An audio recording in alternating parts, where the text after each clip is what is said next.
Time bulletin के प्रायोजक हैं मल्टीनेट फाइबर इंटरनेट। घर हो या ऑफिस, पढ़ाई हो या एंटरटेनमेंट, मल्टीनेट इंटरनेट हर पल आपके साथ 24/7 लोकल सपोर्ट।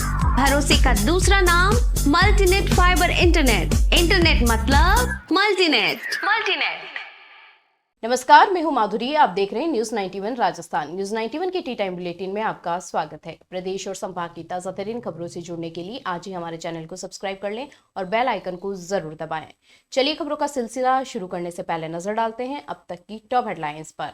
हेडलाइन के प्रायोजक हैं जनार्दन राय नागर विद्यापीठ, नेक से एक रेट प्राप्त डीम्ड यूनिवर्सिटी।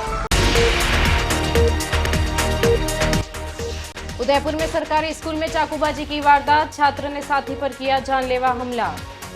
उदयपुर में चोरों के हौसले बुलंद, रात के अंधेरे में घर से बाइक चुराकर हुए फरार, सीसीटीवी में कैद हुई वारदात। वंदे भारत में यात्री डॉक्टर ने बचाई केटरिंग मैनेजर की जान, फर्स्ट एड किट में नहीं मिली हार्ट पेशेंट की जरूरी दवा, रेलवे की मेडिकल तैयारियों पर उठे सवाल। उदयपुर में सरकारी स्कूल के छात्रों के बीच हुआ मामूली विवाद शुक्रवार को हिंसक रूप ले बैठा। मामला सुखेर थाना क्षेत्र के चित्रकूट स्थित सरकारी स्कूल का है, जहां एक छात्र पर उसके ही साथी पढ़ने वाले छात्रों ने चाकू से हमला कर दिया। घायल छात्र को तुरंत स्कूल कर्मचारियों ने हॉस्पिटल पहुंचाया, जहां उसका इलाज जारी है। पुलिस ने मामला दर्ज कर जांच शुरू कर दी है, जबकि आरोपी छात्रों की तलाश जारी है। उदयपुर के छात्रों के बीच हुए आपसी रंजिश ने शुक्रवार को हिंसक रूप ले लिया। मामला सुखेर थाना क्षेत्र के चित्रकूट इलाके में स्थित एक सरकारी स्कूल का है, जहां दो छात्रों के बीच हुए झगड़े ने चाकूबाजी का रूप ले लिया। जानकारी के अनुसार स्कूल की छुट्टी के बाद जब छात्र हॉस्टल की ओर जा रहा था, तभी कुछ अन्य छात्र पीछे से आए और किसी बात को लेकर उस पर चाकू से हमला कर दिया। हमले में छात्र गंभीर रूप से घायल हो गया। स्कूल स्टाफ ने मौके पर पहुंचकर घायल छात्र को एम्बुलेंस से एमबी हॉस्पिटल पहुंचाया, जहां उसका इलाज चल रहा है। घायल छात्र की पहचान ऋषभदेव क्षेत्र के निवासी के रूप में हुई है। डॉक्टरों के अनुसार छात्र की हालत फिलहाल स्थिर है, लेकिन उसे गहरे घाव आए हैं। पुलिस के मुताबिक प्राथमिक जांच में सामने आया है कि छात्रों के बीच किसी बात को लेकर पुराना विवाद चल रहा था। इसी दौरान कुछ छात्रों ने स्कूल से निकलते वक्त छात्र को घेरकर हमला कर दिया। सुखेर थाना पुलिस ने मौके से सीसीटीवी फुटेज जब्त कर लिए हैं और घटना में शामिल छात्रों की पहचान के प्रयास जारी है। क्या हुआ था आपके साथ?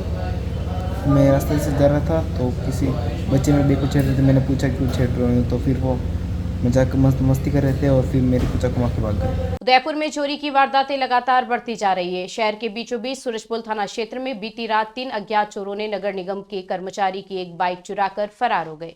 चोरी की यह वारदात सीसीटीवी कैमरे में कैद हो गई, लेकिन अब तक पुलिस को ना तो चोरों का कोई सुराग मिला है और ना ही बाइक का। उदयपुर में इन दिनों चोरों के हौसले इतने बुलंद है कि उन्हें पुलिस का खौफ भी नहीं रहा।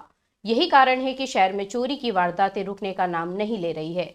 बीती रात सूरजपुर थाना क्षेत्र के ठक्कर बाप्पा कॉलोनी में 3 अज्ञात बदमाशों ने नगर निगम के जमादार महेंद्र वाल्मीकि की बुलेट क्लासिक 350 बाइक पर हाथ साफ कर दिया। समय था रात के 2:21 का। इलाके में सन्नाटा पसरा था, जिसका फायदा इन बदमाशों ने उठाया और चंद ही मिनटों में बाइक चोरी की वारदात को अंजाम देकर फरार हो गए। पूरा घटनाक्रम पास के ही सीसीटीवी कैमरे में कैद हो गया है। फुटेज में तीनों बदमाश पहले इलाके का जायजा लेते हुए नजर आते हैं। इसके बाद एक बदमाश बाइक के पास जाकर लॉक तोड़ता है, जबकि बाकी दोनों आसपास निगरानी में लगे रहते हैं। कुछ ही पलों में बाइक स्टार्ट होती है और तीनों चोर फरार हो जाते हैं। सुबह जब महेंद्र वाल्मीकि घर से निकले तो उनकी बुलेट गायब थी। उन्होंने तुरंत सूरजपुर थाने में शिकायत दर्ज करवाई। पुलिस ने सीसीटीवी फुटेज अपने कब्जे में ले लिए हैं और बदमाशों की पहचान में जुट गई है। स्थानीय निवासियों का कहना है कि क्षेत्र में पिछले कई दिनों से संदिग्ध युवक आते जाते दिखाई दे रहे थे, लेकिन पुलिस की गश्त बेहद कमजोर रही है। लोगों का आरोप है कि शिकायत के बावजूद रात्रिकालीन पेट्रोलिंग सिर्फ कागजों तक सीमित है। फिलहाल पुलिस जांच में जुटी है, लेकिन वारदात ने एक बार फिर सुरक्षा व्यवस्था पर सवाल खड़े कर दिए हैं। शहर के बीचों बीच हुई इस चोरी से यह साफ हो गया है कि चोर बेखौफ है और कानून व्यवस्था की पकड़ लगातार कमजोर पड़ती जा रही है। आज की बदलती लाइफस्टाइल की वजह से कई कपल्स निसंतानता की समस्या का सामना कर रहे हैं। अगर आप भी निसंतान हैं, तो एक अच्छे फर्टिलिटी एक्सपर्ट से आज ही सलाह लें। नीलकंठ IVF। राजस्थान के जोधपुर से दिल्ली जा रही वंदे भारत एक्सप्रेस में बड़ा हादसा टल गया। ट्रेन के कैटरिंग मैनेजर को अचानक हार्ट अटैक आया। लेकिन उसी ट्रेन में सफर कर रहे जोधपुर एम्स के डॉक्टर और डेंटिस्ट ने CPR देकर उनकी जान बचा ली। हालांकि फर्स्ट एड किट में हार्ट पेशेंट के लिए जरूरी दवाएं तक नहीं मिली। जोधपुर से दिल्ली जा रही वंदे भारत एक्सप्रेस में शुक्रवार सुबह उस समय अफरा तफरी मच गई जब ट्रेन के कैटरिंग मैनेजर अर्जुन सिंह अचानक पेंट्री के बाहर गिर पड़े। उन्हें तेज सीने में दर्द महसूस हुआ और कुछ ही पल में वे बेहोश हो गए। ट्रेन उस समय फुलेरा के पास थी। गनीमत रही कि उसी कोच में जोधपुर एम्स के रजिस्ट्रार मनीष श्रीवास्तव और डेंटिस्ट डॉक्टर प्रवेश गौतम सफर कर रहे थे। दोनों डॉक्टरों ने तुरंत समझदारी दिखाई और अर्जुन को CPR देना शुरू किया। डॉक्टर गौतम ने बताया कि जब फर्स्ट एड बॉक्स खोला गया तो उसमें सिर्फ सामान्य दवाएं थी, न एस्प्रिन न कोई कार्डियोलॉजी से जुड़ी दवा। उन्होंने कहा कि ऐसे वक्त में एस्प्रिन जैसी दवा मरीज की जान बचा सकती थी। सौभाग्य से डॉक्टर गौतम के पास अपनी दवा आइसोसोर्बाइड थी जो उन्होंने अर्जुन को दी। इससे अर्जुन की हालत में सुधार आने लगा। ट्रेन जब फुलेरा स्टेशन पहुंची तब स्ट्रेचर तक उपलब्ध नहीं हुआ। यात्रियों और RPF जवानों ने मिलकर अर्जुन को उठाया और एम्बुलेंस तक पहुंचाया। फुलेरा अस्पताल में प्राथमिक उपचार के बाद उनकी हालत स्थिर हो गई और शाम तक वे उसी ट्रेन में जोधपुर लौट आए। घटना के बाद रेलवे प्रशासन हरकत में आया। जोधपुर मंडल के सीनियर DCM विकास खेड़ा ने बताया कि अब फर्स्ट एड किट में हार्ट पेशेंट के लिए जरूरी लाइफ सेविंग दवाएं भी जोड़ी जाएगी। साथ ही जयपुर मंडल को फुलेरा स्टेशन पर संसाधन दुरुस्त करने के निर्देश दिए गए हैं। वहीं चिकित्सा विशेषज्ञों का कहना है कि प्रीमियम ट्रेनों में ऐसे हादसे रोकने के लिए TT, गार्ड और स्टाफ को CPR ट्रेनिंग दी जानी चाहिए।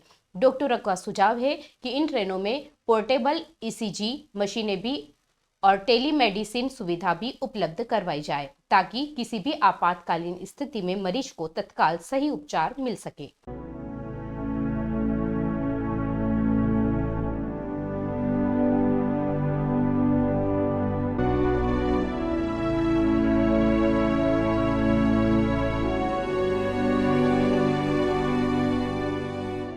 शनिवार को देवउठनी एकादशी के साथ ही शुभ और मांगलिक कार्यों की शुरुआत फिर से हो गई है। इस दिन भगवान विष्णु अपनी योग निद्रा से जागते हैं, जिससे चातुर्मास का समापन होता है। धार्मिक मान्यता है कि देवउठनी एकादशी से विवाह, गृह प्रवेश और अन्य शुभ कार्यों की शुभ शुरुआत मानी जाती है। भक्तों ने भगवान विष्णु और माता लक्ष्मी की पूजा अर्चना कर इस पावन अवसर को उल्लासपूर्वक मनाया। शनिवार को देश भर में श्रद्धा और भक्ति के साथ देवउठनी एकादशी मनाई गई। हिंदू पंचांग के अनुसार यह तिथि कार्तिक शुक्ल पक्ष की एकादशी को आती है, जब भगवान विष्णु 4 महीने की योग निद्रा से जागते हैं। इस दिन को देव प्रबोधिनी एकादशी और देवउठनी एकादशी के नाम से भी जाना जाता है। पौराणिक मान्यता के अनुसार आषाढ़ शुक्ल एकादशी के दिन भगवान विष्णु क्षीरसागर में विश्राम करते हैं और 4 महीने बाद कार्तिक शुक्ल एकादशी को जागते हैं। इस अवधि को चातुर्मास कहा जाता है, जिसमें किसी भी तरह के शुभ और मांगलिक कार्य नहीं किए जाते। भगवान के जागने के साथ ही धर्म, दान, विवाह और गृह प्रवेश जैसे कार्यों की फिर से शुरुआत होती है। इस बार देवउठनी एकादशी 1 नवंबर 2025 को मनाई जा रही है, जबकि पौराणिक तिथि 2 नवंबर को दोपहर 1:11 से 3:23 तक रहेगी। हरिवासर का समापन दोपहर 12:55 पर होगा। इस शुभ अवसर पर मंदिरों में विशेष सजावट की गई है। भक्तों ने तुलसी विवाह का आयोजन भी किया, जो वैवाहिक जीवन में सुख समृद्धि का प्रतीक माना जाता है। देवउठनी एकादशी के साथ ही अब शादियों का सीजन भी शुरू हो गया है। विवाह के लिए नवंबर और दिसंबर में कई शुभ मुहूर्त पड़ रहे हैं। ज्योतिषाचार्यों के अनुसार इस दिन व्रत, पूजन और भगवान विष्णु का स्मरण करने से मनुष्य के सभी कष्ट दूर होते हैं और जीवन में नई ऊर्जा का संचार होता है। क्या प्रॉब्लम है इस लड़के में? अच्छी जॉब है, अच्छा घर है, जरा भी बेसिक सेंस नहीं है उन लोगों में। टॉयलेट में वाइटेक्स तक नहीं लगा। बस इतनी सी बात। वाइटेक्स एयर फ्रेशनर टॉयलेट से बदबू हटाए, भरपूर ताजगी लाए। वाइटेक्स होम्स, क्लीन होम्स। उदयपुर में शनिवार को वित्त मंत्रालय, भारत सरकार और RBI के संयुक्त प्रयास से आपकी पूंजी आपका अधिकार अभियान की शुरुआत हुई। रिजर्व बैंक के गवर्नर ने इस राष्ट्रीय स्तर के अभियान का शुभारंभ किया। इसका उद्देश्य बैंकों में पड़ी अनक्लेम्ड पूंजी को उसके असली मालिक तक पहुंचाना है। उदयपुर में शनिवार को एक ऐतिहासिक पहल शुरू की गई। वित्त मंत्रालय, भारत सरकार के द्वारा आपकी पूंजी आपका अधिकार अभियान का शुभारंभ reserve bank governor Sanjay Malhotra ने किया। इस मौके पर उन्होंने कहा कि देश भर में बैंकों और वित्तीय संस्थानों में करोड़ों रुपए ऐसे खातों में पड़े हैं जिन्हें उनके असली मालिक या उनके वारिस वर्षों से क्लेम नहीं कर पाए हैं। यह अभियान उन अनक्लेम्ड पूंजियों को उनके हकदारों तक पहुंचाने की दिशा में एक बड़ा कदम है। गवर्नर मल्होत्रा ने बताया कि आरबीआई और सरकार ने मिलकर एक ऐसी प्रक्रिया तैयार की है जिससे आम नागरिक अपने परिजनों की अकाउंट जानकारी, जमा राशि या बीमा क्लेम से जुड़ी जानकारी ऑनलाइन प्राप्त कर सकेंगे। इसके लिए एक पोर्टल और हेल्पलाइन भी शुरू की गई है, जहां केवल पहचान प्रमाण और आधार आधारित सत्यापन से यह प्रक्रिया पूरी की जा सकेगी। अभियान की टैगलाइन जागरूकता, सुगमता और क्रियान्वयन की बात पर जोर देती है कि जनता को अपने अधिकारों के प्रति जागरूक किया जाए, प्रतिक्रियाओं को सरल बनाया जाए और काम को पारदर्शी तरीके से लागू किया जाए। कार्यक्रम में आरबीआई, बैंकों और विभिन्न वित्तीय संस्थानों के प्रतिनिधियों ने भाग लिया। आज उदयपुर में आपकी पूंजी आपका अधिकार इस थीम पर आधारित एक कैंप का आयोजन किया गया। इस कैंप का जो प्रमुख विषय था वो यह है कि आज भी यदि हम हमारे देश में देखें तो कई हजारों करोड़ों रुपए जो एक आम जनता की राशि है वो विभिन्न वित्तीय संस्थाओं में या तो लोगों को पता नहीं है या परिवार के किसी सदस्य का, चाहे वो डिपॉजिट था या इन्वेस्टमेंट था, वो रह गया है और उनके परिवारजनों को उसके बारे में जानकारी नहीं है। भारत सरकार वित्त मंत्रालय हाल ही में एक प्रयास शुरू किया है जिसके तहत देश के विभिन्न वित्तीय संस्थाओं में ऐसे आम जनों की जो भी जमा राशि है उसको किस तरह से कैंपेन के माध्यम से आम जन को जागरूक करके किस तरह से उनको ये जानकारी दी जाए ताकि वो इस प्रक्रिया के माध्यम से अपनी धनराशि को प्राप्त कर सकें। यह जनता में बैंकिंग सिस्टम पर भी विश्वास बढ़ाता है और ऐसे बहुत सारे लोगों को जिनको पता नहीं है कि उनकी पूंजी थी, उनकी पूर्वजों की या उनकी खुद की गाड़ी कमाई की पूंजी थी, वो उनको मिल पाएगी। राजस्थान की यदि हम बात करते हैं तो राजस्थान के सभी 41 जिलों में कैंपों का आयोजन किया जाएगा। प्रथम चरण में अजमेर में 16 अक्टूबर को एक मेगा कैंप का आयोजन किया गया था। द्वितीय चरण में 24 अक्टूबर को बीकानेर में इस कैंप का आयोजन किया गया था। आज तृतीय चरण में 4 जिलों में इन कैंपों का आयोजन किया जा रहा है।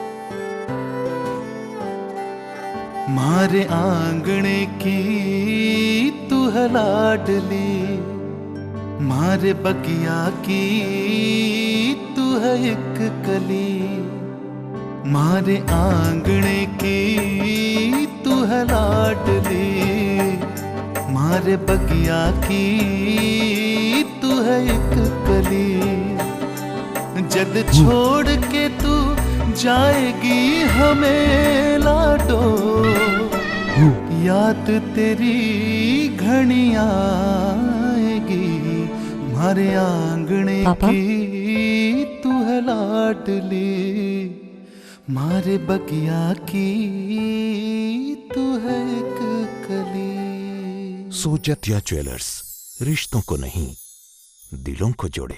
भीलवाड़ा से इंसानियत को शर्मसार करने वाली तस्वीरें सामने आई है। गुलाबपुरा थाना क्षेत्र में एक नवजात बच्चे को कटीली झाड़ियों में फेंक दिया गया।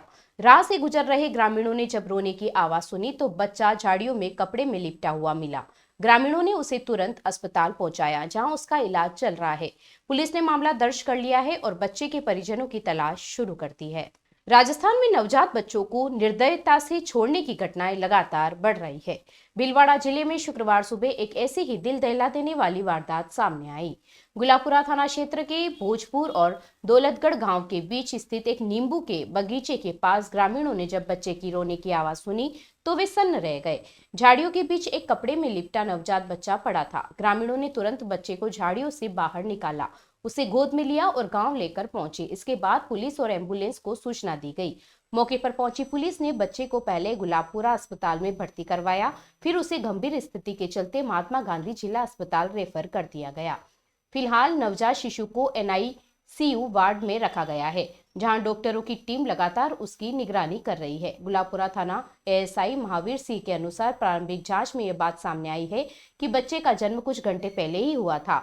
बच्चे के शरीर पर केवल लंगोटा बंधा हुआ था, जिसे अल सुबह झाड़ियों के बीच फेंक दिया गया।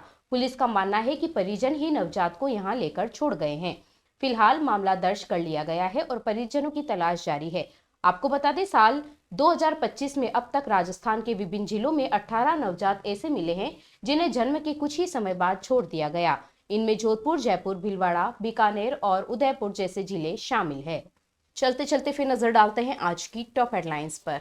हेडलाइन के प्रायोजक हैं जनार्दन राय नागर विद्यापीठ, नेक से ए ग्रेड प्राप्त डीम्ड यूनिवर्सिटी। उदयपुर में सरकारी स्कूल में चाकूबाजी की वारदात, छात्र ने साथी पर किया जानलेवा हमला। उदयपुर में चोरों के हौसले बुलंद, रात के अंधेरे में घर से बाइक चुराकर हुए फरार, सीसीटीवी में कैद हुई वारदात।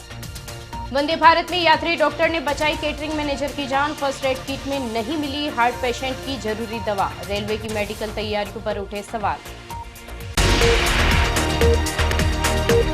अपने स्मार्टफोन पर प्रदेश भर की खबरों से अपडेट रहने के लिए आज ही हमारे चैनल को सब्सक्राइब कर ले और बेल आइकन को जरूर दबाएं। फिलहाल इस बुलेटिन में इतना ही। अब दीजिए इजाजत माधुरी को। आप जुड़े रहिए न्यूज 91 के साथ। नमस्कार। टी टाइम बुलेटिन के प्रायोजक हैं मल्टीनेट फाइबर इंटरनेट। घर हो या ऑफिस, पढ़ाई हो या एंटरटेनमेंट, मल्टीनेट इंटरनेट हर पल आपके साथ। 24/7 लोकल सपोर्ट, भरोसे का दूसरा नाम मल्टीनेट फाइबर इंटरनेट। इंटरनेट मतलब मल्टीनेट। ये है चैनल 91 प्लस नेटवर्क और आप देख रहे हैं न्यूज 91। न्यूज 91, आवाज हम सबकी।